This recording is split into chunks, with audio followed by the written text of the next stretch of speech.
to the Business Shop Talk DMV podcast with your hosts, Mike and Alison, talking business with real business owners in the Mid-Atlantic region. Today's episode is sponsored by Insperity. Insperity, HR that matters. For more information, go to www.insperity.com. This episode is also sponsored by Advantage Industries. When you need business technology, get Advantage Industries to protect and promote your business.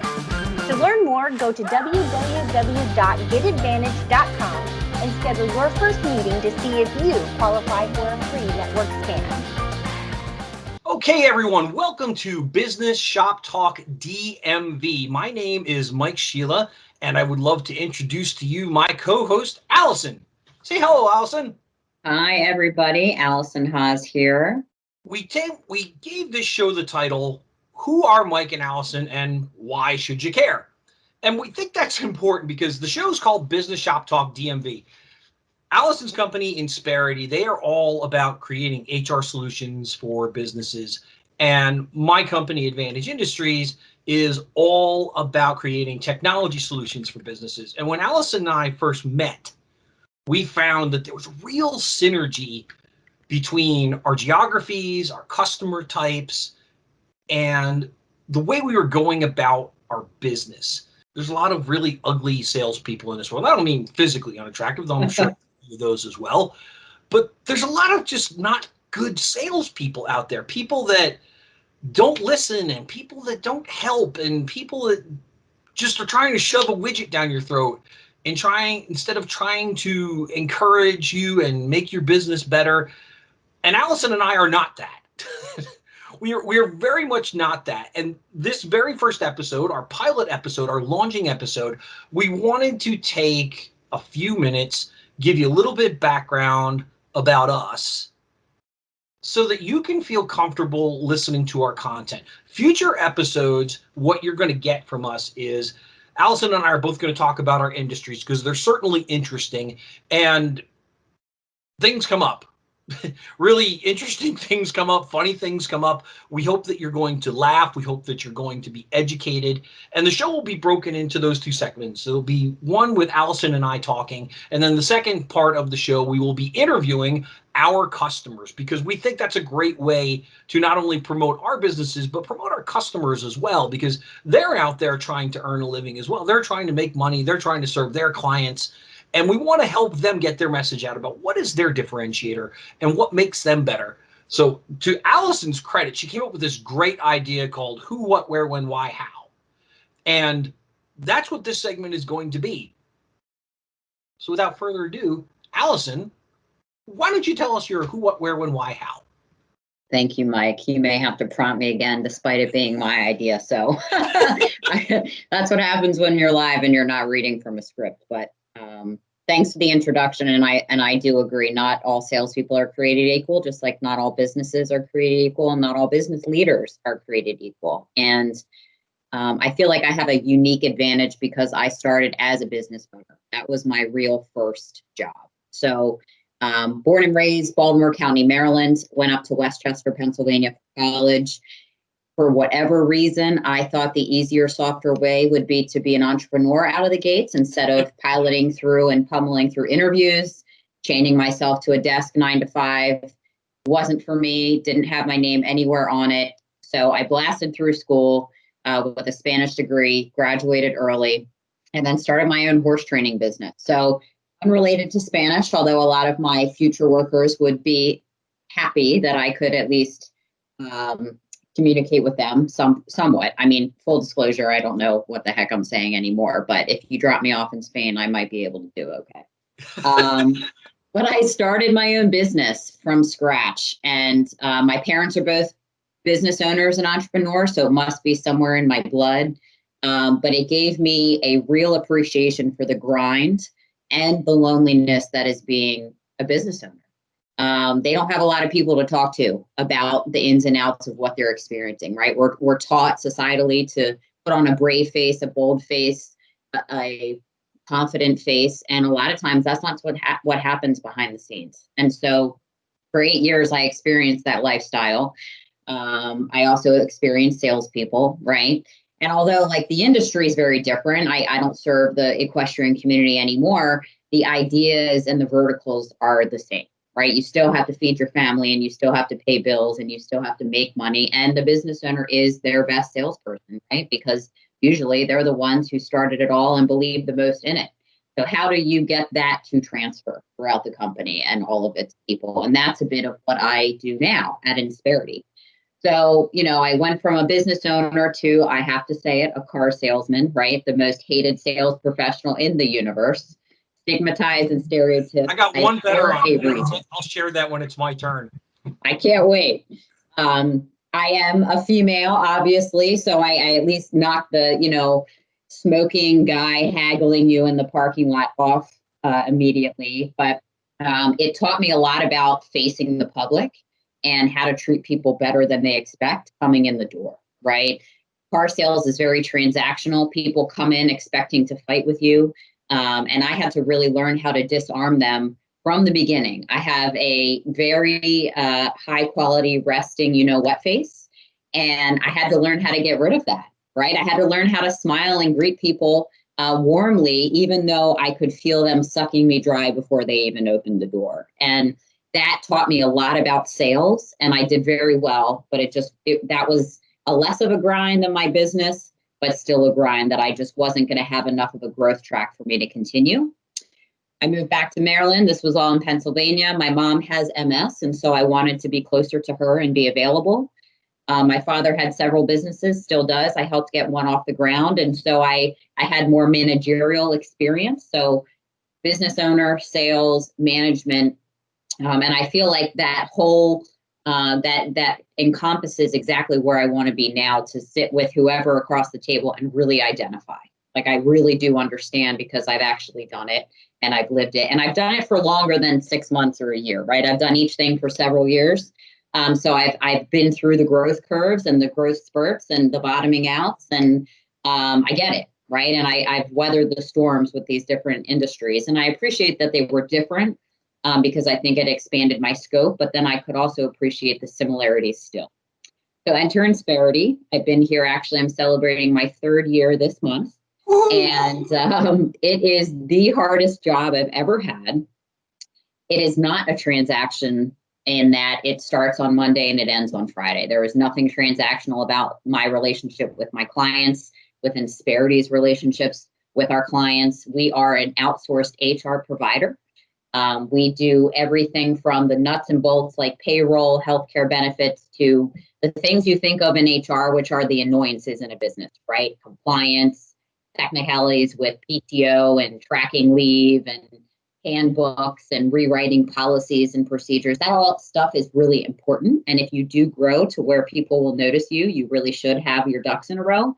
But nobody really wants to think about that stuff. So we also have an entire arsenal of resources behind the scenes that support a company more strategically as well. So if you do want to sell or pass your business on or merge or acquire, we have the tools for you to be able to do that. We create a competitive environment for a small business to be able to compete with a larger entity. And so I don't want to steal the entire show, but that is what we do now. And what a privilege, right? I get to meet so many cool people and talk to them about what got them started, why are they still doing it, for better or worse, right? Sometimes it's worse, and genuinely help them. I love that you said that. The whole point of this podcast is to help our client, and we want to. The more we help, the more the community prospers anyway. And I think right now with our environment, that's really important. So I'm super stoked to get this started with you, Mike, and I will pass the baton back to you.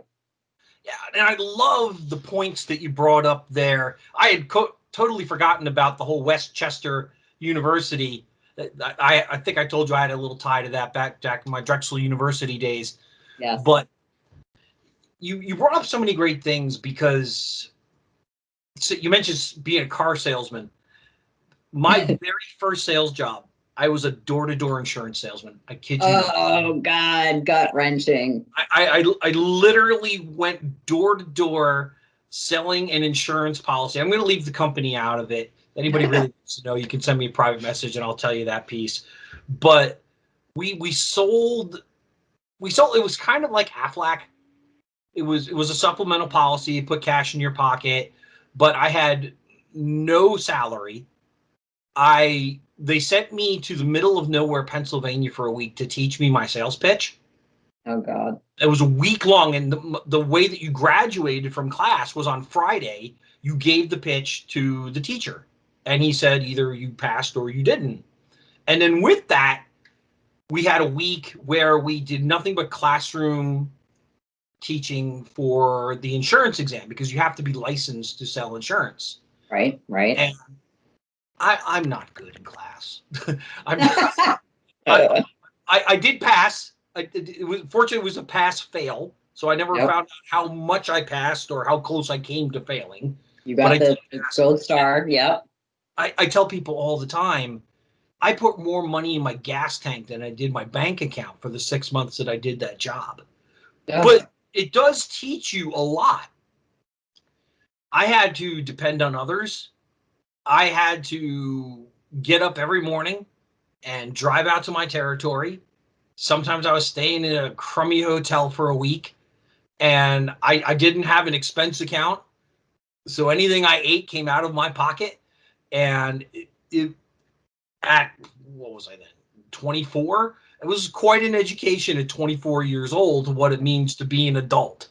Right. And I transitioned into technology sales a couple of years after that. And I've been doing that now for 20 years. And particularly with what I do now with Advantage Industries, at its core, it's helping people. And I as much as anything else, I find the parallels between your business and mine fascinating.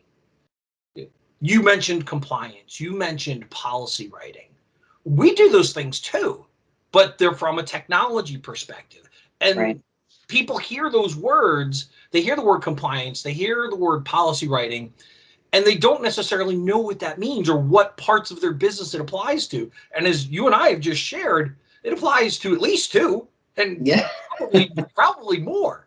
Right. And that's, for being a business owner, I was a solo entrepreneur for 1 year. And I won't get into my big tale of woe, but I was thrust into an opportunity to work for myself. And I took everything I had and did it for 12 months.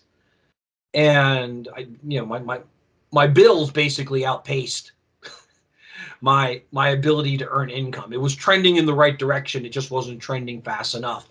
Yeah. So I can appreciate some of the things that you had to go through as a business owner. Like you said, you have a family, you've got bills to pay, and all of our customers, particularly you and me, because we spend most of our time with that business that has 20 to 100 employees, right? We've got some a little bigger, some a little smaller, but that's really where you and I spend most of our day working.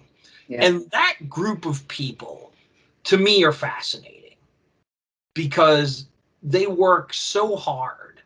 And the moment that you have an employee, you're not responsible for that employee, but you're responsible for that employee's family. Yep. And their well-being. And, I can only imagine the weight of the world weighing on me like that. I have a wife, I have 2 kids. That's an incredible pressure. So multiply that by 5, 10, 15, 20. Unless you're a sociopath, that has to weigh on you, right? Yeah. Yeah. So our customers, our business owners, in addition to, what am I going to do about my server needs? And what am I going to do about my HR needs? And what am I going to do about getting new computers? And what am I going to do about getting my payroll processed? Forget the whole, hey, I have to have enough money. That's kind of important. But just the process of getting payroll done on time every 2 weeks, like clockwork, not missing a beat, taking out the appropriate taxes, the appropriate deductions. Does this person have a 401k? Are they taking advantage of the life insurance program? Or are they taking, how does their time off? All of those things. It's got to just beat you down, right? So that's what I love about what you do and what I do. is we're outsourced professionals. Now, not you and me, literally. That'd probably be bad. But Yeah. No thanks. Live that life. we represent companies that have a team of experts that take care of small to medium-sized businesses. And that's how the name of the show came about, the whole DMV. You and I talked about that quite a bit, the whole Delmarva. And that's really our territory. That's where we work. That's where we call home. That's where our customers call home.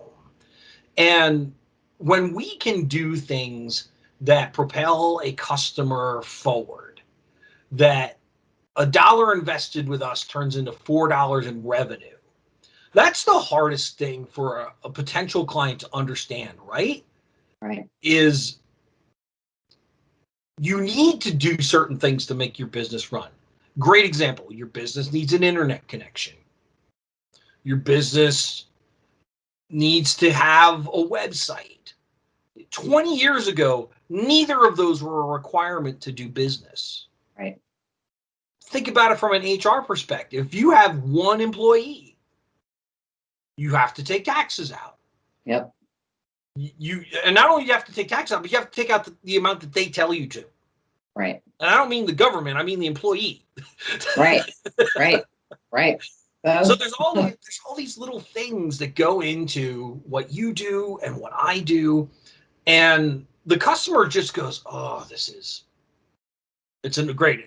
I'm spending another $500 a month with Mike, spending another $1,000 a month with Alison. Wonderful. Where is that money coming from? And the hardest part for them to get is think about the productivity that comes from those services. When you look at what professional services cost, I had a great conversation with a student from Towson University a couple of years ago. And I said to him that he reached out to me about doing some consulting. And I said, great, I'm going to give you my student rate and I'm going to charge you $100 an hour. And again, this is a kid that's a junior in college, so he's not really experienced the world. And he wrote back rather snarkily, I don't see paying you $100 an hour. That's the kind of money a doctor makes. And I responded, well, I think you will find that if you talk to other consultants, that is actually far lower than the going rate, because you're not paying for the hour, you're paying for everything that goes into the hour. Right. And that's after. Yeah. And that's why having a fractional HR department or having a fractional IT team makes so much sense. I work through these numbers all the time. If you want to hire an IT person, even fresh out of college, somebody that has a degree in cybersecurity, you're going to pay them, and you know this because you handle HR, you're going to pay that person $60,000 a year plus benefits. So, and benefits are usually what, like another $20,000 or so? At least, yeah. So let's say $80,000 for one person. Now, that person works Monday through Friday. For the most part, they work 9 to 5. They don't typically work nights. They don't typically work weekends. They can get sick. They can go on vacation. They can take their kids to school one day for Meet the Parents Day. There are going to be gaps. And I tell people, you won't pay a fraction of that to get our services. And on top of that, you're getting an entire team. Yeah. And I think, just my limited knowledge of what Insperity does, that's the real benefit, is that you have an extensive team of subject matter experts literally in and I know you have a bunch of buckets, and you're going to talk more about that in this show as well as other episodes. But there are so many things that fall under that HR umbrella that I don't even think business owners think of as HR, but they absolutely are. Right. And when you can have somebody doing that for you for 10 cents on the dollar, 25 cents on the dollar, compared to hiring a single person. I mean, again, an HR professional, I'm guessing you hire an HR professional right out of college, the money's similar. It's probably in that $60,000 range plus benefits. So it's $80,000. And that's the hard part, isn't it? To get a potential customer to read that piece and go, Oh, I get it. Yeah, and I think for us at Insperity, we know people are your greatest asset, right? And so how you take care of them will translate directly to your bottom line, right? So the more you appreciate, and that's compensation, that's benefits, that's a modernized, systematic platform, right, where everything is online and easy and accessible, and they feel like you genuinely care about them. There's growth opportunities, there's written tracks available to them, they know what their job description is in detail.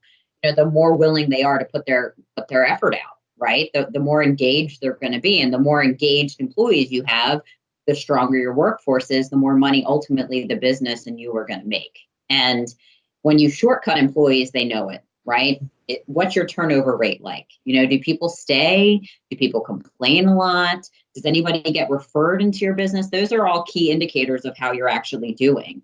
And it's not just compensation, right? There's a whole idea behind culture, and that those are things that we work with, right? We have a strategic HR team that sits down with our clients after first payroll and says, what do you want this to look like? What do you want this relationship to look like? What should have happened a year ago that didn't? What's on that whiteboard that just keeps moving down, right? The annoyances that are requirements, and what's the big picture goal here? And we tap into all of those different verticals, and it's a goal, right? It's a living, breathing, collaborative document. We're held accountable, and then we work with our clients to, execute.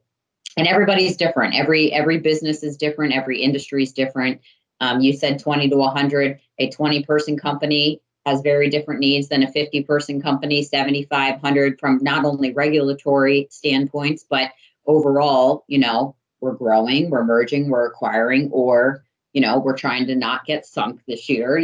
There's very different needs at different sizes. And, but I do agree, when you have employees, you have needs and you can't get around it. And I love that you tied it back to not just the employee, but their family. Like, you are genuinely affecting people. And I have certainly met people that don't care about their people, and they are not for me, right? And it's just not a fit, because they're just, how much money can you save me? And it's like, well, I don't know that I'm going to save you any, but big picture thinking, looking ahead, do you want to take care of people and be competitive in years to come, when the big guys are putting out the same bids, right? And you can't compete. And we help our clients do that. And so I appreciate the tie back. And again, like, your people are your greatest asset. That's how people make money. And as the business owner, eventually you have to delegate responsibly, and you want your vision to be shared. And the more employees you have, the harder it is to translate that vision, because it has to go further. So, what does your circle look like? What does your executive team look like? What does your org chart look like? And so we're looking at all of those things and assessing them with our clients to kind of put that together more cohesively. So there's so much, obviously, we could dive into. Yep. But it's I love this. And IT and HR are two huge components of business, especially in 2020, today's age, right? You mentioned internet connection and a website. When I'm looking for people to introduce myself to, if you don't have a website that's somewhat modernized and up to date, I probably am not going to call you, because I'm going to assume that you don't care. You're not investing in your business. You're not going to be easy to find. And not that I don't want to help you or think that I can, but you're not making yourself readily available to do business. And that goes the same for getting clients, right? When I'm looking on the internet for whatever I need, I'm going to go to the place that has a up-to-date website and, things that draw me in. Then, it doesn't work on my mobile, right? And I can't figure out, are they still in business or not? So it definitely applies. And I think now it's more pressing than ever, and it's more competitive out there than ever. So I think the marriage of IT and HR is perfect. Yeah, and I want to grab 3 things out of what you just said, and then we're going to wrap this show up. Wow, half hour went by already. But engagement, industry, and what my industry calls roadmap. And once I explain that, you're going to say, oh, well, that's what I just said. But engagement. You and I are both doing business in an ongoing fashion. It's not transactional. And they're both very intimate. Yeah. You have access to a customer's most intimate data. And because I got the servers, I have the same access. Right. So that engagement has to be real. It has to be tangible. I have got to listen to my customer. For our audience out there, nerd alert, I'm a huge book nerd. And my favorite is probably Dr. Stephen Covey and the 7 Habits of Highly Effective People. Great read. Almost every single one of his books. And every now and then I'll just listen to 7 Habits on Audible just to give myself a refresher. And he talks about listening to understand instead of listening to respond. And again, when I started the show, I was talking about bad salespeople. So many of them listen to respond. Okay, Alison, stop talking. Now I can verbally vomit all over her. But the best thing in the world is to say, let me make sure I understand what you just said. Because one, you're making sure you actually understood them. But two, you're validating that other person and being heard, truly feeling like you've been heard by somebody is phenomenal. And we do that with a program that we call Roadmaps. And you just described it beautifully, but it's about, okay, Alison, here's your company today. Where does your company need to be 6 months from now, 12 months from now, 18 months from now? And in our conversation, it's, and what technology needs to be in place or replaced at those times? There's a lot of things in our business because of cybersecurity that have an expiration date. I tell this great story, and I'll tell it on the next episode, about a customer that had double-digit servers that were running an operating system that had been put end of life like 6 years ago. And they're wondering why they're having security issues. Jeez. So that's our roadmap. And we're very intentional about that. So our customers get a monthly report, but they also get a quarterly in-person or in video conference meeting with us to talk through, okay, this is what we saw the last 90 days. Now, you, Mr. and Mrs. Customer, what do you need? Okay, let me tell you how technology applies to what you just described to me. And then from there, we can figure out where you need to spend your money. Because this is not about spending money for the sake of spending money. It's really about being strategic. And we developed a strong customer base from that. I'm going to go out on a limb here that Insperity is probably like my company in that there's nothing proprietary about what you do. You haven't built a magic widget. There are a dozen other companies right here in the DMV that do what you do. And I always tell people, you throw a stone out a window, you'll find 50 other companies that do what I do. The difference is, how intentional are they about serving you, about being proactive? Right. When I know that I'm going to win a new customer is when I'm talking to a prospective client and they say to me, well, we have a company that does that right now, but they're not terribly proactive. They're more reactive. And I go, well, this is my new customer, because we are all about making that asphalt as smooth as possible. I'm not going to guarantee that you won't blow out a tire, but I'm going to make that road as smooth as possible so that you can drive your car right down it and experience as few issues as possible. And then the last thing that you said was industry. And I love that because every business owner feels alone. You couldn't possibly know what I'm going through. Well, that sounds great, but my business is different. I respectfully disagree. Yep. You're dissimilar. I'll give you that. There are things that make you uniquely you. But 90% of the things that you need to do on a daily basis are just like almost every single other company. And this would probably be another show for another day. But in the compliance world for cybersecurity, everybody knows that HIPAA is for doctors, PCI is for credit cards, and there's a whole list of them. And if you look at all these compliance regulations, make your head spin. But they're all about 90% the same. HIPAA has these 3 or 4 things that are very specific to the medical industry that you have to pay attention to. And PCI has these 3 or 4 things that are very specific to the credit card industry that you have to pay attention to. But they all run on a baseline of up-to-date technology, intelligently educating your people, and having a plan of action for when things go wrong. That's compliance in a nutshell right there. Right. Yeah. Training your people, having your policies, having up-to-date technology. So this is going to be fascinating.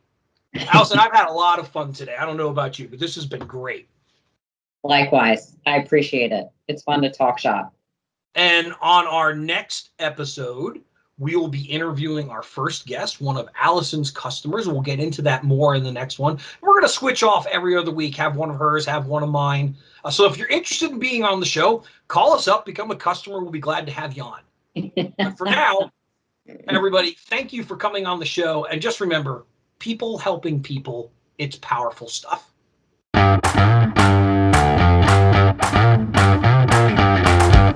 Thank you for joining Business Shop Talk DMV. Tune in next time for another great business owner sharing valuable industry ideas. Want to be a guest on our show? Contact us at answers@getadvantage.com.